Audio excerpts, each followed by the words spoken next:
madam নিজৰ বুলি মোৰ ফালৰ পৰা এইটো সৰুকে কিবা এটা আৰু এইটো চিনাকি চিনাকি যেন লাগিছে আমাৰ এই টেবুলত থাকে যে এনেই ফুলৰ বুকি এটাই দিব লাগিছিল কিন্তু ওচৰ নাই যে কি কৰিব আৰু এটা টেবুলৰ ফুলদানি পাই দিছো ৰাখি থওক আৰু নিজৰ বুলি মানুহ মাৰি দিব দেই মেডাম ই মানে কি বস্তু হে ই যা জোৰ বস্তু তাতে থৈ দেগৈ তাৰ নাম নাজানো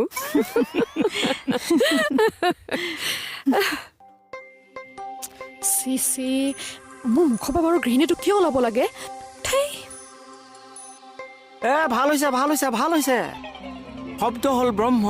মুখৰ পৰা ওলোৱা শব্দ ব্ৰহ্মাণ্ডত মিলি গৈ বাস্তৱ ৰূপ পায় এই গৃহিণী শব্দটোও ব্ৰহ্ম হৈ বাস্তৱ ৰূপ লয়